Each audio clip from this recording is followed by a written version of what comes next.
स्वहा तत्सवितुर्वरेण्यं भर्गो देवस्य धीमहि धियो यो नः प्रचोदयात्। ॐ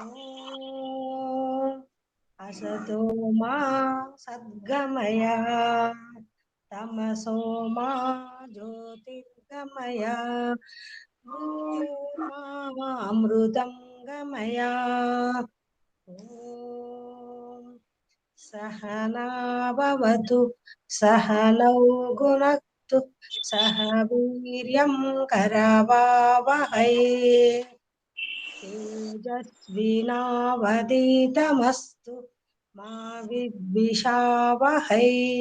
ॐ శాంతి శాంతి శాంతి. నమస్తే అమ్మ, అందరికీ నమస్తే.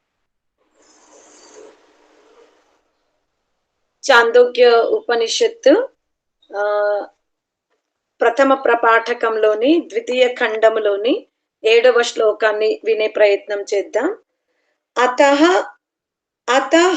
య ఏవాయం ముఖ్యః ప్రాణస్తవ్ ఉద్గీతం ఉపాంసా చక్రిరే తం హాసురా రిత్వా విద్వంసుర్యత అశ్మానం ఆఖణం రిత్వా విద్వన్స్వేత. ముందు ప్రజాపతి బ్రహ్మను చూడాలి అంటే ముందు ఎక్కడ ఎవరిని తీసుకెళ్దాం అనుకున్నాడు? బ్రహ్మరాజ్యంలోకి ఏ ఇంద్రియాన్ని తీసుకెళ్తున్నాడు?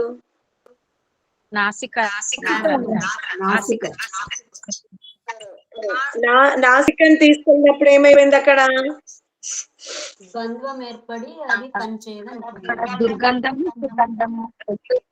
వదిలిపెట్టేశాడు. తత్పశ్చాత్ ఏది తీసుకున్నాడు?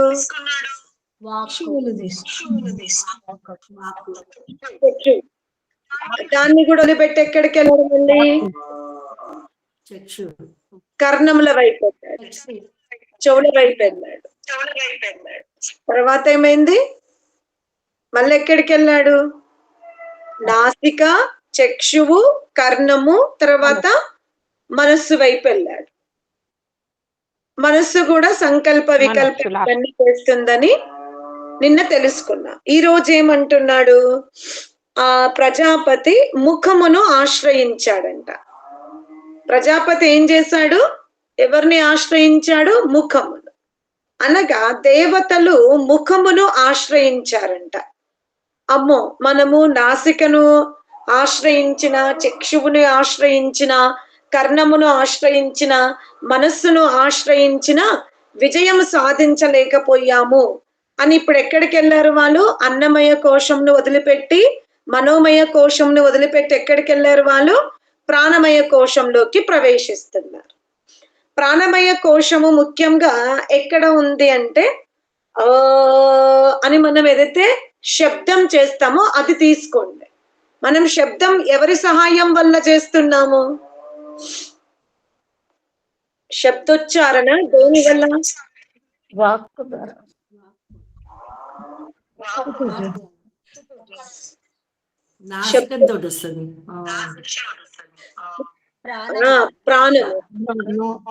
ప్రాణమును ఆధారముగా చేసుకొని మనం శబ్దోచ్చారణ చేస్తాం. అందుకనే కదా మంత్రం చదివేటప్పుడు అలసిపోయినప్పుడు ఏం వదులుతున్నాం, ఏం తీసుకుంటాము?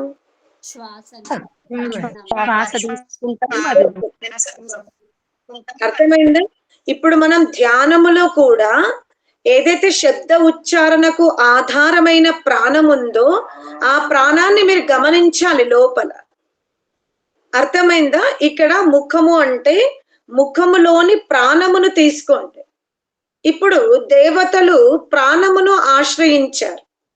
అయితే ఇక్కడికి ఎవరు వచ్చారు దేవతలతో పాటు? అసురులు కూడా వచ్చారు. కానీ ప్రాణము యొక్క గొప్పతనం, ప్రాణము అంటే ఇప్పుడు మనం ఏదైతే ఈ ఇంద్రియాల యొక్క ఏదైతే స్వార్థ భావన ఉందో ఆ స్వార్థ భావన గనక మీరు గమనిస్తే, ఇప్పుడు ఈ ప్రాణం ఉందే, ఈ ప్రాణం అదేం చేస్తుంది? అది శరీరములో సర్వ అవయవాలకు ఆ ప్రాణశక్తి వ్యాప్తింపబడుతుంది. కాబట్టి ప్రాణము వలనే మనం జీవించగలుగుతాం.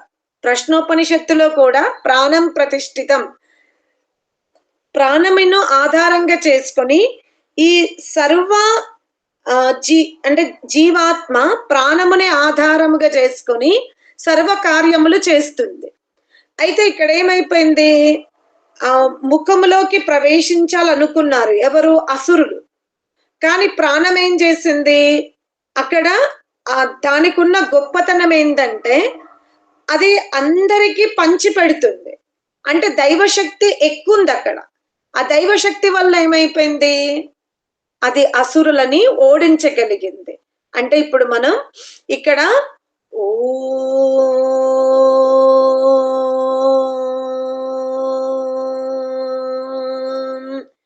ఇది ఏదైతే ధ్వని ఉందో ఈ ఓంకారం అనే ధ్వని ఏం చేసింది, అసురులను ఓడించింది.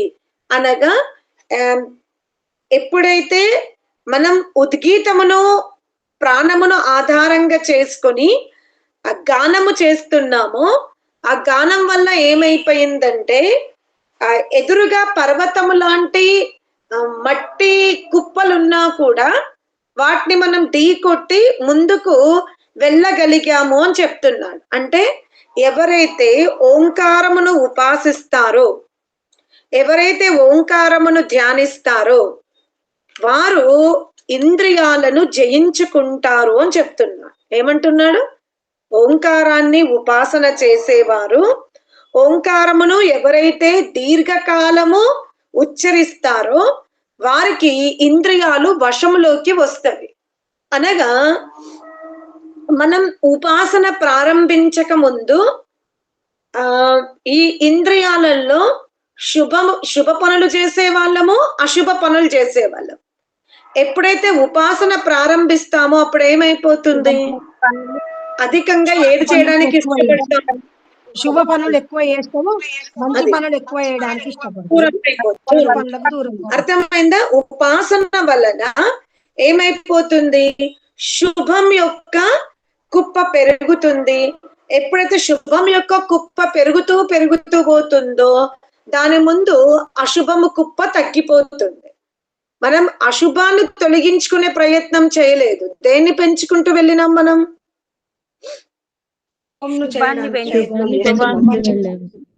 పెంచుకుంటూ వెళ్ళిపోయినాం. ఎప్పుడైతే శుభం యొక్క కుప్ప పెరిగిపోయిందో దాని ముందు ఏ కుప్ప తగ్గింది, చిన్నదైంది, అశుభం. అర్థమైందా? ఇక్కడ అదే చెప్తున్నాడు. ఈ ప్రగతి ఎవరి వల్ల వచ్చింది, ఎలా సాధింపజేసుకున్నాడు ప్రజాపతి, ఓంకారంతో ఇంద్రియాలను తన అదుపులోకి తెచ్చుకునే ప్రయత్నం చేశాడు అంటున్నాడు. అయితే ఓంకారమును ఎలా ఉచ్చరించాలి, శబ్దము ద్వారా కానీ, రూపము ద్వారా కానీ, ప్రాణము ద్వారా కానీ, అంటే ఆలోచన ద్వారా కానీ కాదు.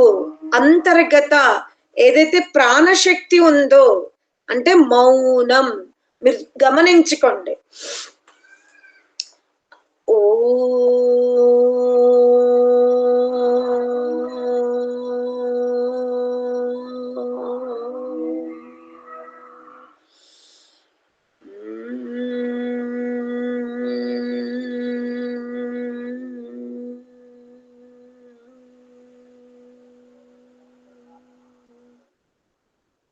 ఇలా మనం గుణగణాలను వర్ణించుకుంటూ కాకుండా ఒక పదాన్ని తీసుకొని ధ్యానం ప్రారంభిస్తే నాసిక పుటల ద్వారా వచ్చే శ్వాస గతిని కాదు మనం గమనించాల్సింది, అంతర్గత నాదాన్ని మనం గమనించే ప్రయత్నం చెయ్యాలి. మనం ఎప్పుడైతే చాలా సైలెంట్ లోకి వెళ్ళిపోతామో, ఎప్పుడైతే మనం చాలా నిశ్శబ్ద స్థితికి వెళ్తామో,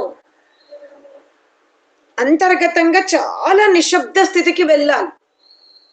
మౌనంగా లోతైన యాత్ర చేస్తూ వెళ్తే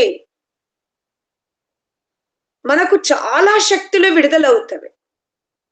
అప్పుడేంటి, అంతకుముందు టీవీ చూడకపోతే బ్రతకలేము, పక్క వాళ్ళతో మాట్లాడకపోతే డే గడవదు, ఆ చాడీలు చెప్పకపోతే డే గడవదు అన్న ప్రవృత్తి ఉన్న మనందరిలో ఈ ధ్యానం చేయడం వల్ల మనకు తెలియకుండానే అంతర్గత బౌద్ధిక శక్తులు విడుదలవుతాయి అన్నమాట. అది ఎవరికి వాళ్ళే గమనించుకోండి. మనకు తెలియకుండానే మనం చాలా ఉన్నతమైన స్థితికి చేరుకుంటాం. ఒక 1 month మిమ్మల్ని మీరు పరిశీలించుకుంటూ వెళ్ళిపోతే, ఒకప్పుడు ఆ ముచ్చట్లకి, ఆ షాపింగ్ కి, ఆ జీవనానికి ఎంత కుతూహలత చూపించే వాళ్ళము, ఇప్పుడు మన లక్ష్యమంతా అంతర్గత శక్తుల వైపు ఉంటుంది. ఈ మార్పు దేని వల్ల వచ్చింది అంటే, అంతర్గత ప్రాణములో ఉన్న ఉద్గీతమును గమనించడము వలన. ఎందుకు అంటే జీవాత్మకు ఆనందం కావాలి, జీవాత్మకు సౌఖ్యం కావాలి, జీవాత్మకు సరళత్వం కావాలి, జీవాత్మకు మృదుత్వం కావాలి. అదే ఈ సుఖాన్నంతా విభిన్న స్థానములందు కోరుకుంది, విభిన్న ఇంద్రియాల ద్వారా కోరుకుంది. కానీ ఎప్పుడైతే అంతర్గత శక్తిని తెలుసుకుంటుందో అప్పుడు అది పొందిన అనుభూతుల వలన ఇక బాహ్యంగా అన్వేషణ చేయడం ఆపేస్తూ ఉంటది. ఈ స్థితికి మనమందరం కూడా ప్రయత్నం చెయ్యాలి అంటాడు. అందుకే ఏమన్నాడు, ఏవం యథా అశ్మానం ఆఖనమృత్వ విధ్వంసత ఏవం హైవ స విధ్వంసతే య ఏవం విధి పాపం కామయతే యశ్చై నభిదాసతి య ఏషో అశ్మాఖనః. ఉపాసన ఎంత హై స్టేజ్కి వెళ్ళిపోతుంది అంటే, ఎంత ఉన్నతమైన స్థితికి వెళ్ళిపోతున్నాడు ఉపాసకుడు అంటే ఈ మెడిటేషన్ వల్ల. అంతకుముందు ఎవరైనా మనని తిడితే మనం ఎన్నో పదింతలు తిట్టాలన్నంత కోపాన్ని పెంచుకునే వాళ్ళం అన్నమాట. కానీ ఇప్పుడు ఏమవుతుంది, ఆ బురద నాకెందుకు అంటించుకోవడం. లోకంలో చేతగాడు అన్నా సరే, అమాయకుడు అన్నా సరే, ఇంకా ఏమైనా బిరుదులు వచ్చినా సరే, కానీ ఉపాసకుడు మాత్రం సమయాన్ని వృధా చెయ్యకుండా ఇంద్రియాలను సీమితముగా ఉపయోగించుకుంటాడు. అంతర్గత శక్తులని పెంచుకొని భయంకరమైనటువంటి తుఫాన్లతో కూడా ఎదుర్కొంటూ ఉంటాడు. మీరందరూ కూడా గమనించుకోండి, మనం డబ్బుల కోసం అబద్ధం ఆడుతూ ఉంటాం, కీర్తి కోసం అబద్ధం ఆడుతాము, ఇంకా ఏవేవో లౌక్యమైన సుఖాల కోసమే అన్ని నాటకాలు ఆడతాం కదా. అది డిఫరెంట్. లౌక్యమైన కీర్తి కోసం, లౌక్యమైన సుఖం కోసమే అబద్ధాలు ఆడుతూ ఉంటాం.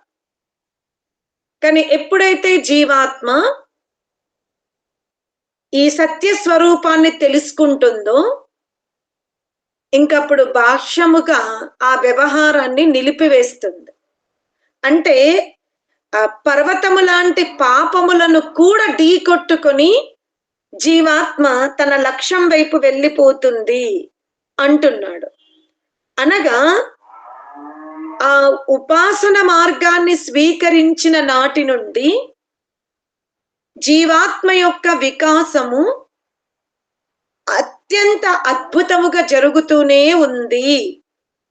అందుకనే ప్రజాపతి బ్రహ్మను పొందాలనుకుంటే అది శబ్దము ద్వారానో, రూపము ద్వారానో, శ్వాస గతులను గమనించడం వల్ల కాదు, అంతర్గతంగా తన స్వరూపాన్ని తెలుసుకున్నప్పుడు, అంతర్గత శక్తుల్ని తెలుసుకున్నప్పుడు, పరమాత్మునికి అత్యధికంగా దగ్గరగా వెళ్ళినప్పుడు భయంకరమైనటువంటి పాపముల నుండి కూడా అతను విముక్తుడవుతాడు అని చెప్తున్నాడు.